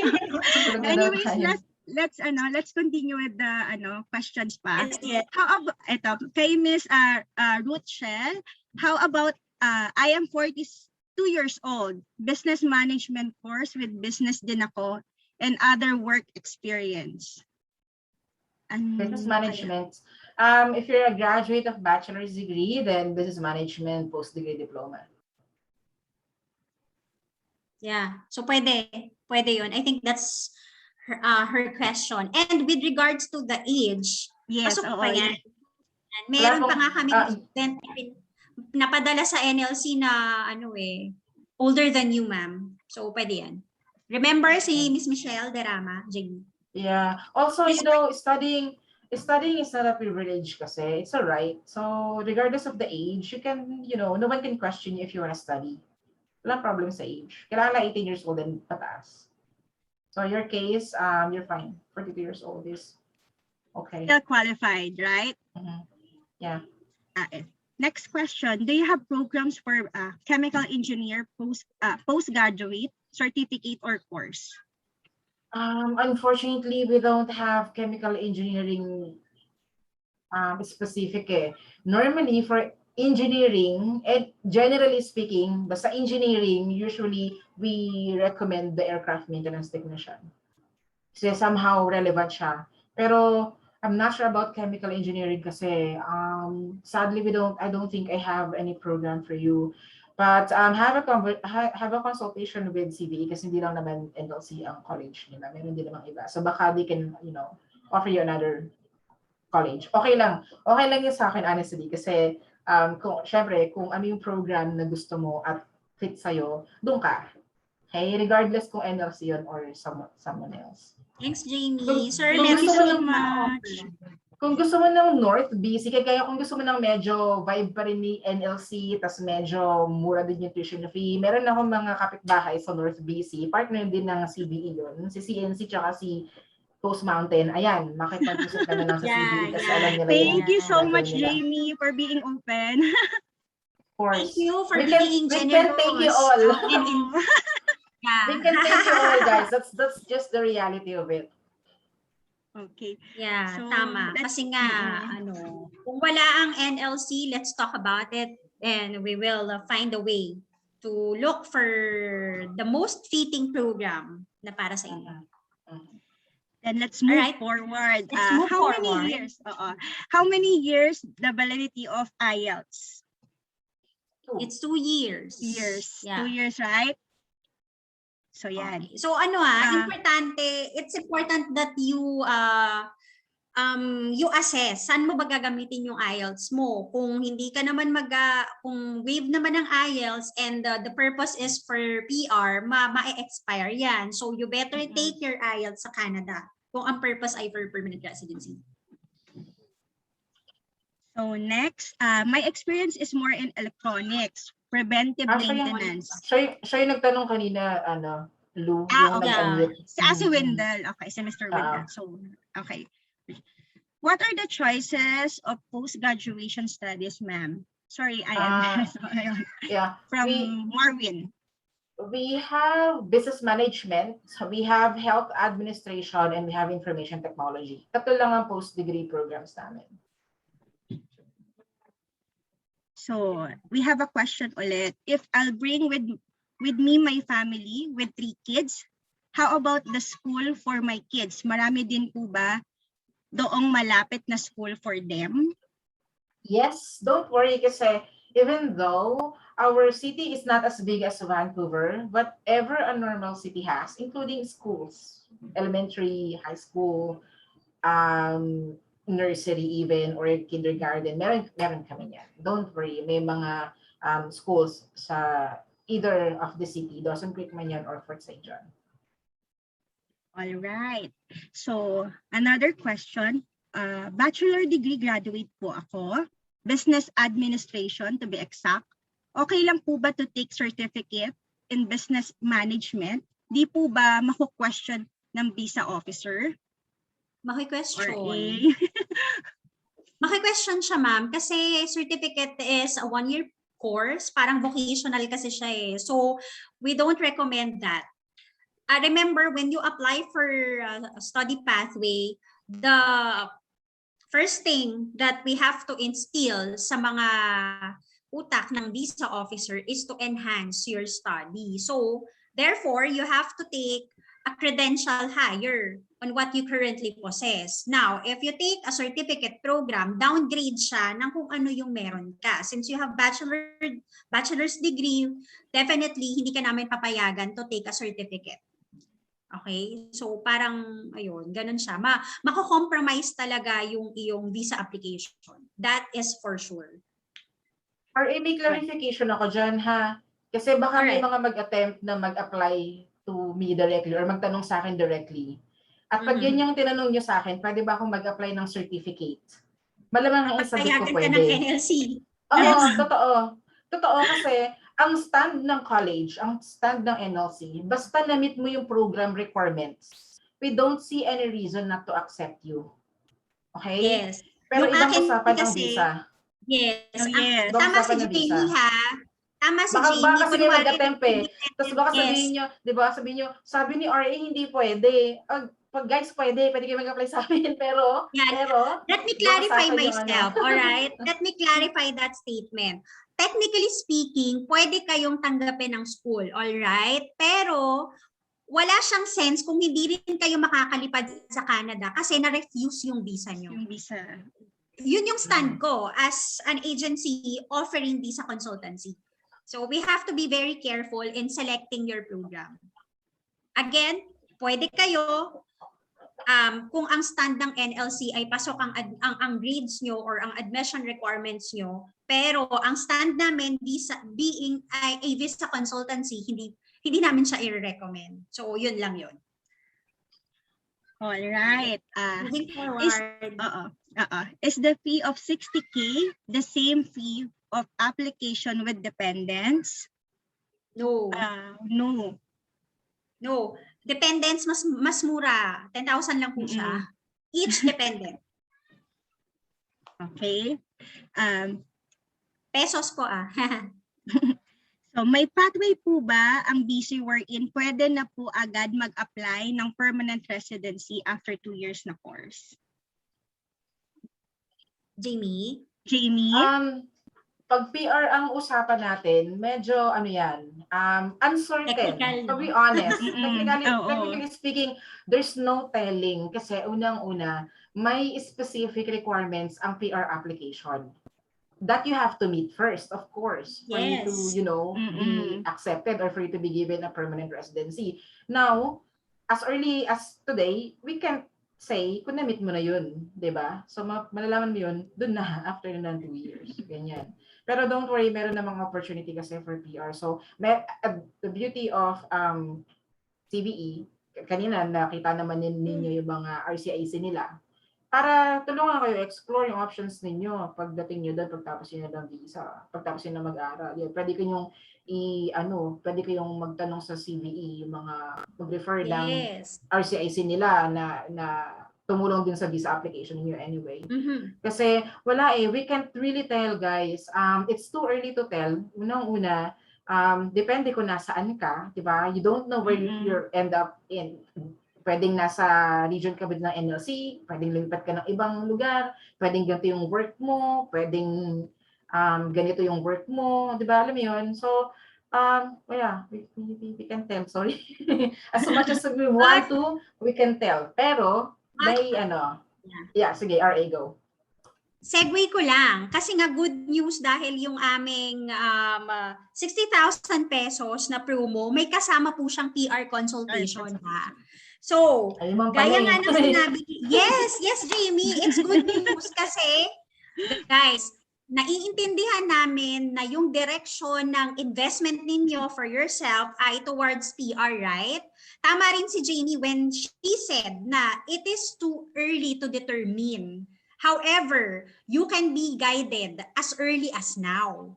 Para by the time na lumipad kayo pa Canada going to NLC, alam na ninyo which pathway are you going to target for permanent residency. So, by paying 60,000, you get full CVE services plus. Okay, so yun. Maganda talagang bundle yun. And open siya for the whole month of September. Ay naman pala, That's guys. right. So, grab nyo na po yun. Diba, RA? alright. It's a very good Tama. deal po. Yes. May nagpatotoo. Yes, my boyfriend called NLC yesterday. That's what they told him to. Siguro, yun nga, yung for certificate, diba? Kahit na bachelor degree holder na siya. Yes, So, yun. What Next. else?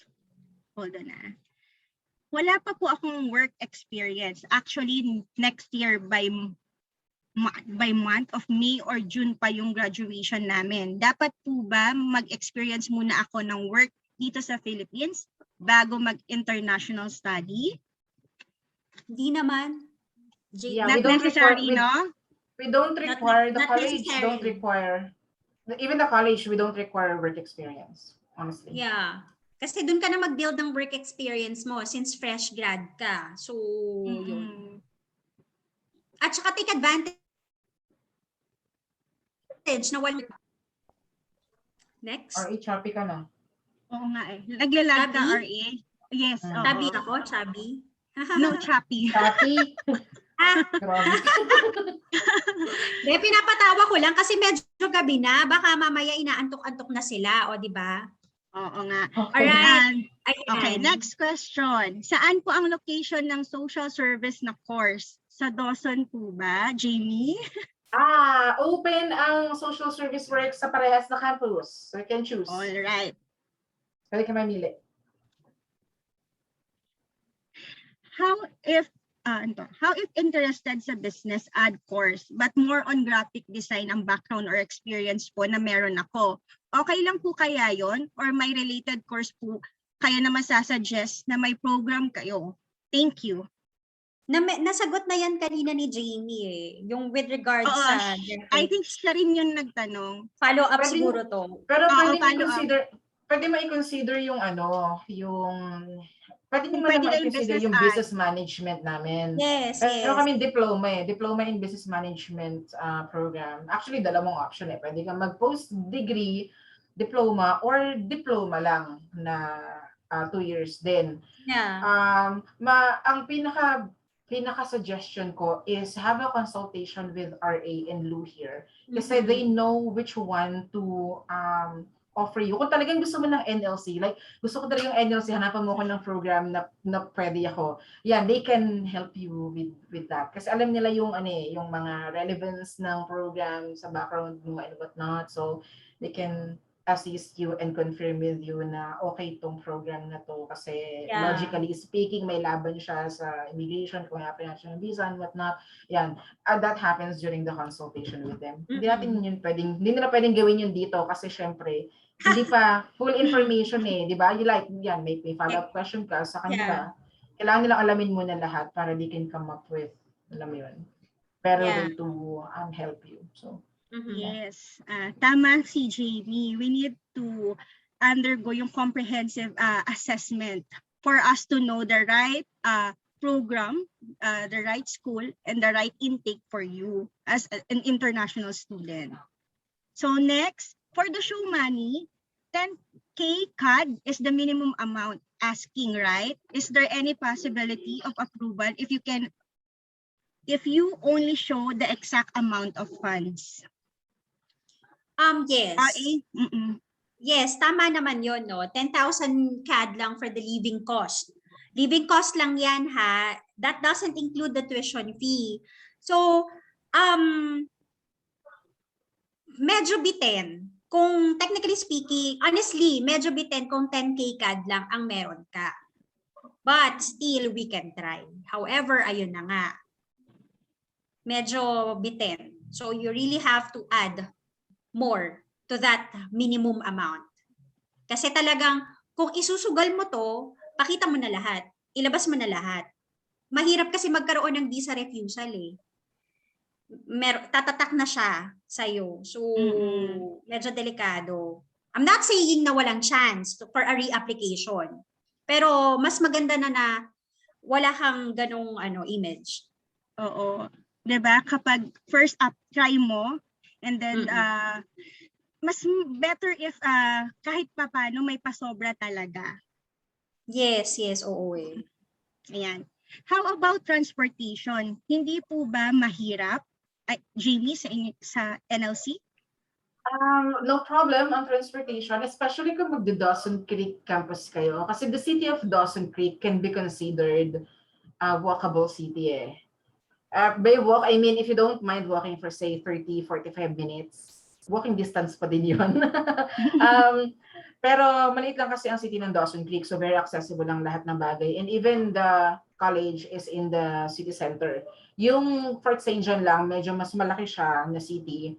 And nasa labas ng city proper yung college mismo. Pero don't worry kasi may mga public transportation naman. And actually, napakamura po na kumuha or bumili ng sarili niyong sasakyan sa Canada. Especially sa Dawson Creek and Fort St. John. To give you an idea, siguro mga around $2,000, you should be able to get a decent car. Na second hand of course, iba yung brand new. Na decent, ibig sabihin hindi siya kagaya dito sa Pinas na alam mo yun, sobrang gamit na sinesecond hand pa. Hindi na second hand yun eh. So parang for disposal na, Jamie, right? No? Yung mga estudyante namin, ang ginagawa nila doon, nag-iipon sila ng pera para sa car, or ang ginagawa ng iba, pag kunyari, may mga roommates na kayo, syempre may mamimit kayong ibang international student doon na magiging friends nyo, diba? So you can be roommates, tapos as roommate, pwede kayong bumili ng sarili nyo sasakyan, hati kayo. Kasi pares din naman kayo papasok sa school, or kung kailangan nyo naman siya personally, you can schedule. Ganun yung ginagawa naman sa estudyante namin. Pero to be honest, mura lang talaga ang sasakyan. Actually, sa matitipid nyo sa tuition fee ng NLC, makakabili ka ng sasakyan. Kasi on average, yung tuition fee ng ibang college nasa $16,000 to $20,000 per year. Ang tuition fee ng NLC nasa $11,000 lang. So, imagine mo, magkano yung natipid mo? $5,000, $8,000. Diba? So, kaya na bumili ng sariling sasakyan. But then again, merong public transportation. And during other season na hindi winter, pwede kayong mag-bike. Maraming kami estudyante na nagbo-bike din. Malapit lang din naman kasi. Tsaka depende sa accommodation ninyo kung nasan. Malapit sa college, then it's easier. Mahirap lang mag-bike kapag winter kasi may special na gulong at saka malamig. Kaya, yun. Pero pag hindi, you can, yun. Don't worry about transportation. What a normal city has, we have it in our cities as well. Thanks, Jamie. Thank you. Okay. RA, we have a question. Ano po ang difference ng post-degree and diploma courses? Post-degree, para to sa may mga bachelor degree na. So, sa madaling salita, graduate study siya. Yung diploma naman, yung mga graduate ng high school, K-12, yun. You take the diploma program. Pero pareho po yung 2-year course. So, kung ikaw ay graduate ka na, post-degree ka na. Kung ikaw ay undergrad o kaya K-12 graduate, then you take the diploma. Ganon siya. All right. My question, Jamie, for NLC. May installment plan proposal po ba ang NLC or scholarship? That's a very good question. Installment namin is every semester. So like I mentioned earlier, pwede mong gawing initial tuition deposit na $6,000 lang. Cover na nun yung first semester mo. The remaining balance is paid on your second semester na. Tapos yung second year, kung 2 years yung program mo, ganun din. Per semester din ang tuition payment. Okay? Now, about scholarship, wala kaming entry-level scholarship or yung mga scholarship sa mga bagong incoming students. The reason behind that is because mura na yung tuition fee namin. Sobrang mura na niya. I know that I know that there are colleges in Canada that offers scholarship in a form of tuition discount. Pero honestly, ano yun, hindi siya full scholarship, tuition discount lang, discounted lang yung tuition fee mo. Now kami sa NLC, pwede namin gawin yun kung gusto namin i-sugarcoat yung aming tuition fee. Kaya lang kasi hindi na. Ginawa na lang namin is kung magkano talaga yung mababang pwede namin i-offer, yun na yun. Hindi yung tipong, mag-offer kami ng 13,000, tuition fee namin 13,000, merong 2,000 discount. Pwede naman namin i-offer ng 11,000 na from right off the bat, di ba? So, Yes. ganun. Yun yung reason kung ba't wala na kaming scholarship. Okay? Sobrang mura na ng aming tuition fee. Jamie, may follow-up question. Do you have class schedule in the evening? And saan located exactly ang NLC? We are located in the city of Dawson Creek and Fort St. John. Nandun yung aming mga campuses. And as per the schedule ng classes ninyo, hindi pa natin yun malalaman unless nag-register ka na dun sa mga subject na yun. So pag may visa ka na, mag-i-start na yung class, i-register ka na sa mga klase, dun mo lang malalaman. Parang dito sa Pilipinas lang yan, di ba? Alam lang natin yung first day of the class. Sa first day ng class, orientation yun. Dun mo malalaman kung anong schedule mo, anong mga subjects mo, sinong professor mo. Ganun din dito. Okay? Meron kang first day ng klase or date na kailangan nandun ka na mag-arrive, may orientation, tapos first day ng class, tapos malalaman naman na yung schedule mo ng klase. The only thing I can tell you though is classes are not offered or the college is not open. Mali yung terminology ko. Walang klase ng weekends. Number one, walang klase ng weekends. Number two, students are only required 15 hours a week in total to be in the campus na may klase. 15 hours a week lang, scattered yon sa buong week mo. Yun lang yung required na may klase ka. The rest, wala, free time. Kaya pwede talagang mag-work yung mga estudyante ng 20 hours a week. If you worry about, can I really work kasi nga, di ba, may klase? Yes, you can. Kasi 15 hours lang yung i-require sa'yo ng college. The rest, bahala ka. Normally, yung mga student namin nag-work sila during weekends. Bakit? Walang klase, number one. Number two, hindi nag-work ang mga Canadians like weekends. I know this for a fact. Kasi minsan yung mga boss ko, hindi ko sana nahanap pagka weekend. Secret lang. Pero usually, wala. Even ako, I don't get confirmation or alam mo yun, no nothing during weekend because they don't work during weekend. So mga Pinoy, mga student, yun, walang klase, doon naman sila malakas mag-work. So if you worry about, not being able to work part-time, don't worry kasi pwede talaga. May time ka pa talaga. Alright, thank you, Jamie. Mayroong question, may pwede po ba sa graduate ng BS Pharmacy? Health Administration Program. Again, subject to admissions acceptance. May na-skip na question, follow-up to actually. May I know what specific track or specialization under information technology do you offer? Information technology. Yeah. Generally speaking, yeah. Business management specializing in information technology. Yun yung ino-offer ng NLC. So, yeah. Siguro ang ibig niyang sabihin is yung specialization like yung cybersecurity, ganyan. Wala. Generally speaking siya, para siyang BS IT natin, parang gano'n. Except postgraduate siya. So, mas mataas yung kailangan na may bachelor's degree ka to take that program. Yeah. Jamie, tuwing kailan daw lumalabas ang Aurora Borealis? Oo nga. Winter. Yeah. Winter. Aurora Borealis. During winter season, kasi if you search kung paano nagkakaroon ng Aurora Borealis, it has something to do with ice and snow. I did my assignment on that. So, kailangan mo there's a certain amount of ice and snow to reflect the aurora borealis, something like that. So, Yeah. Yeah. Ang daming nag-look forward dyan, Jamie. Even I. Same. Same. Dalin mo naman kami dyan. Oo Basta nga. pwede na mag-travel. Nakakaloka tong travel na to eh. Alright. So I think wala nang question, Lu, no? Oo nga eh. Wala na po ba nga That's the end of it. Mm-mm. Okay. So, medyo gumagabi na rin kasi. Oo.